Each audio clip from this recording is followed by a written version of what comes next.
Isang mapagpalang araw sa inyong lahat. Kami ang pangkat 5 at kami ay naatasan upang ilahad o i-explain ang sektor ng paglilingkod. Ano nga ba ang sektor ng paglilingkod? Ang sektor ng paglilingkod ay gumagapay sa buong yugto ng produksyon, distribusyon, kalakalan at pagkonsumo ng mga produkto sa loob at labas ng bansa. Ang sektor ng paglilingkod ay maaaring maging pampamayanan, panlipunan, o pampersonal. Ang paglilingkod ay ang pagbibigay ng serbisyo sa halip na bumuo ng produkto. Ang sektor ng paglilingkod ay binubuo ng mga sumusunod, katulad na lamang ng mga transportasyon, komunikasyon at mga imbakan, pananalapi, paupahang bahay at real estate, kalakalan, paglilingkod ng pampribado at paglilingkod ng pampubliko. Ang transportasyon, komunikasyon at mga imbakan ay binubuo ng mga paglilingkod na nagmula sa pagbibigay ng publikong sasakyan, mga paglilingkod ng telepono at mga pinaupahang bodega. Halimbawa na lamang nito ang mga jeepney, taxi at marami pang iba. Pangalawa naman ay ang kalakalan. Ito ay ang mga gawaing may kaugnay sa pagpapalitan ng iba't ibang produkto at paglilingkod. Pangatlo naman ay pananalapi.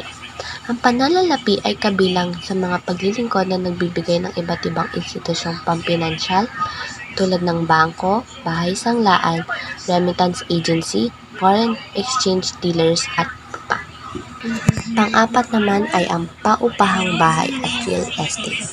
Ang mga paupahang tulad ng mga apartment, mga developer ng subdivision, townhouse at condominium ay kasali dito.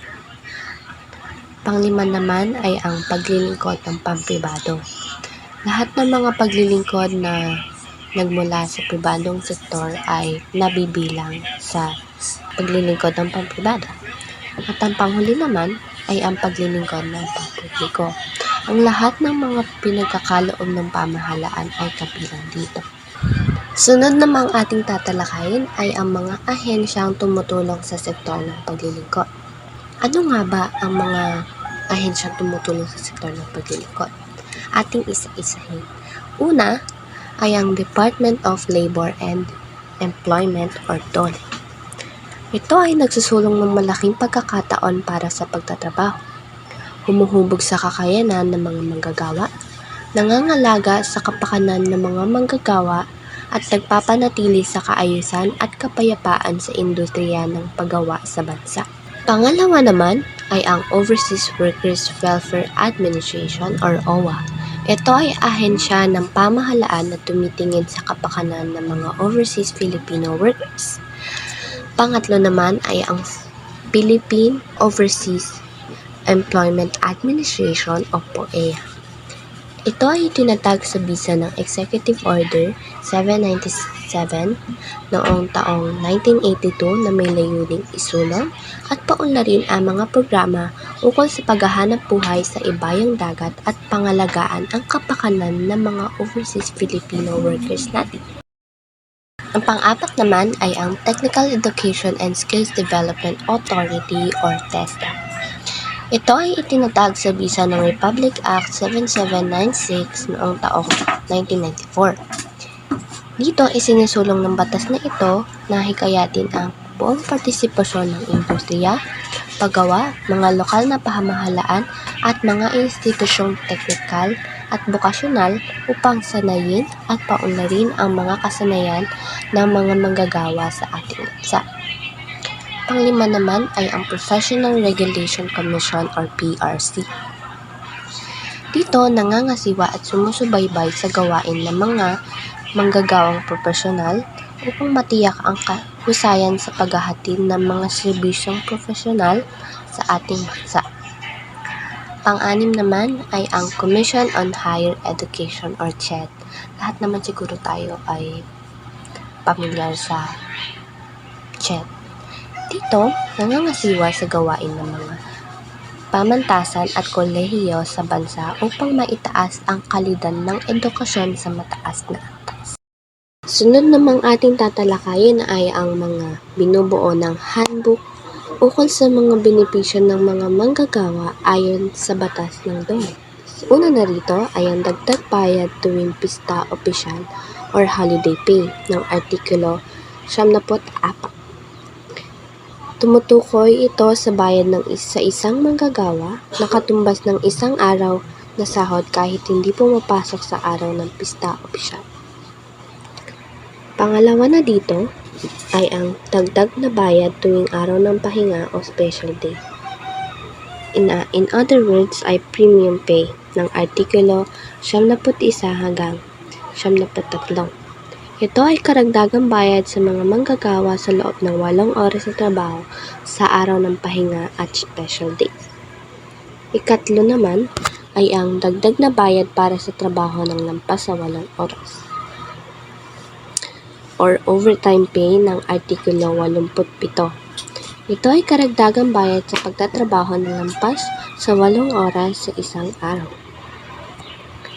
Ang pang-apat naman ay ang dagdag na bayad sa pagtatrabaho sa gabi or night shift differential ng Artikulo 86. Ito ay karagdagang bayad sa pagtatrabaho sa gabi na hindi bababa sa 10% ng kanyang regular na sahod sa bawat oras na ipinagtrabaho sa pagitan ng ika-10 ng gabi at ika-6 ng umaga.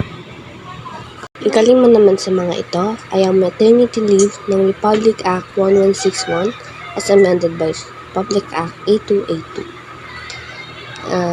Ang bawat nagdadalang taong manggagawa na nagtatrabaho sa pribadong sektor, kasal man o hindi, ay makakatanggap ng maternity leave ng 60 araw para sa normal na panganganak o pagkakunan o 78 araw para sa panganganak sa pamamagitan ng cesarean section.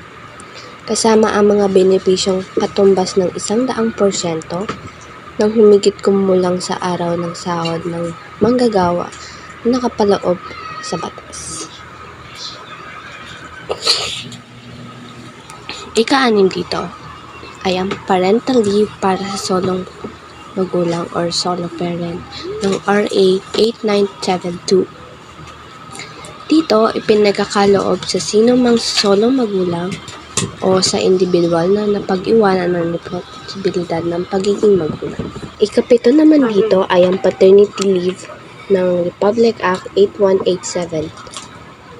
Ito ay isang benepisyong binibigay ng pamahalaan o kumpanya sa mga lalaking empleyado nito na kung saan ang lalaking empleyado ay nabibigyan ng 7 days leave kahit di siya pumapasok ay nababayaran pa rin ito.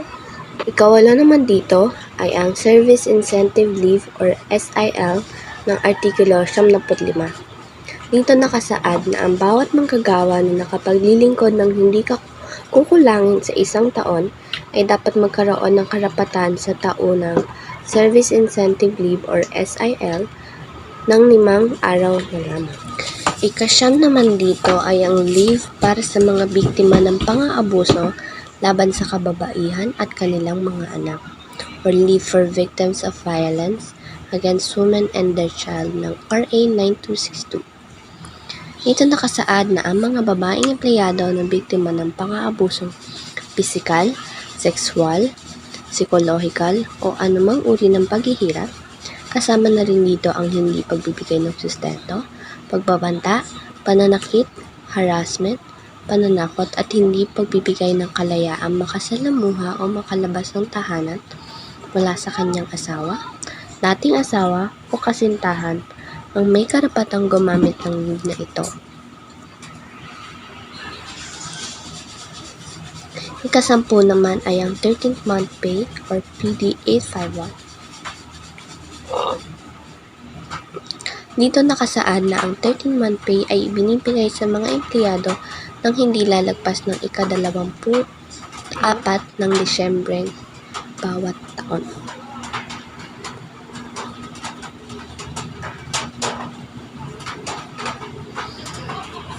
Ika-11 naman ay ang bayad sa pagriretiro o retirement pay ng Artikulo 3015.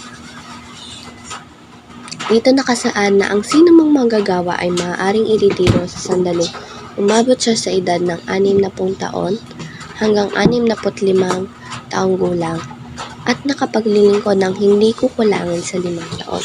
Kalabing-2 naman dito ay benepisyo sa Employees Compensation Program or PD626. Ito ay isang programa ng pamahalaan na dinisenyo upang magbigay ng isang compensation package sa mga manggagawa o dependents na mga manggagawang nagtatrabaho sa pampubliko at pampribadong sektor. Kung sakaling may kaganapang pagkakasakit na may kaugnayan sa trabaho, pinsala, kapansanan o kamatayan. 13 naman dito ay benepisyo sa PhilHealth ng Republic Act 7875 as amended by Republic Act 9241. Ang National Health Insurance Program or NHIP, ating kilala bilang Medicare, ay isang health insurance program para sa mga kasami ng SSS or Social Security System at sa kanilang dependent kung saan ang walang sakit ay tumutulong sa pananalapi sa may sakit na maaaring mangangailangan ng pinansyal na tulong kapag sila ay na-ospital. Ang ika-14 naman dito ay ang benepisyo sa Social Security System ng Republic Act 1161 as amended by Republic Act 8282. Ito, sinasaad bibigay ng isang pakete ng mga benepisyo sa pagkakataon ng kamatayan, kapansanan, pagkakasakit, pagiging ina at katandaan ng empleyado. Ang Social Security System or SSS ay nagbibigay bilang kapalit sa nawalang kita dahil sa mga nabanggit na contingencies. Ika-15 naman dito ay ang benepisyo sa pag-ibig ng Republic Act numbers 9679, Home Development Mutual Fund na kilala bilang pag-ibig or pagtutulungan sa kinabukasan, ikaw, bangko, industriya sa gobyerno. Fund ay isang mutual na sistema ng pag-iimpok at pagtitipid para sa mga naka-employo sa pribado at pamahalaan at sa iba pang produkto na kumikita na suportado sa pamamagitan ng kaparehas na pinag-uutos ng mga kontribusyon ng kani-kanilang mga paggawa na ang pangunahing investment ay pabahay. At ayun lamang po para sa aming pag-uulat. Maraming salamat sa pakikinig at goodbye!